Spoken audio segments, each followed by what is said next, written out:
If the culture of a workplace is so important, why is it that so many organisations have ordinary cultures? We think a major contributor to cultures being less than positive relates to the complexity of the concept. It's partly for that reason we've developed a concept that makes it easy for people to understand and improve team culture.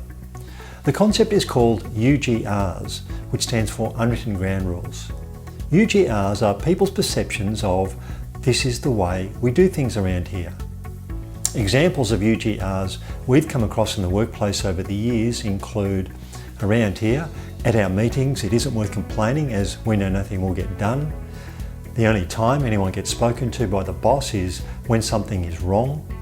The company talks about the importance of service, but we know they don't really mean it, so we don't really have to worry about it.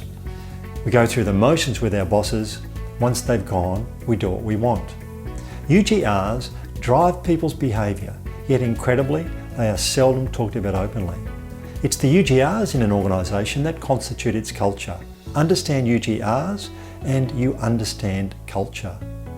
A good test for UGRs in any team is someone new to that team.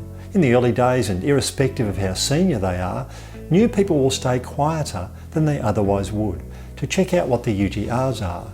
They will look for certain cues and clues to deduce the UGRs. At this point, I'd like you to imagine a hypothetical scenario. You have a friend who highly respects your opinion. They've got a new job, they're starting next week, and it's a job title that's identical to yours in an organisation very similar to yours. They've come to you with a question.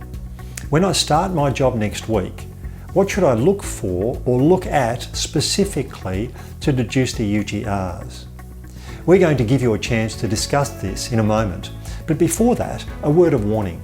If you're thinking that your advice might be, well, look at people's attitudes, then that's not good enough, because what am I looking for or looking at?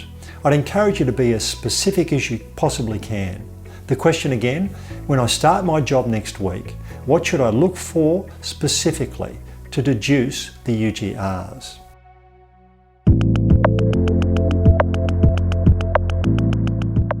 If I was a new employee, some of the things I'd wish to look for or at include how people treat one another, how bosses treat people, what people say when the boss is there and what they say when the boss walks away.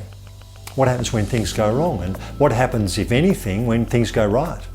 What is said in meetings? What isn't said in meetings and what is said in the hallways immediately after meetings?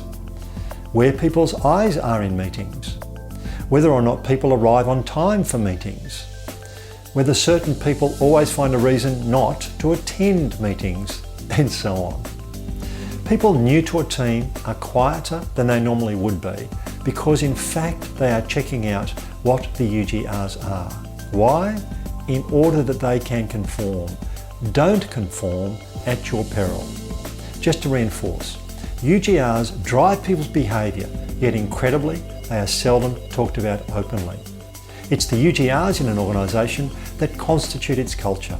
Understand UGRs and we understand culture. It's as simple as that.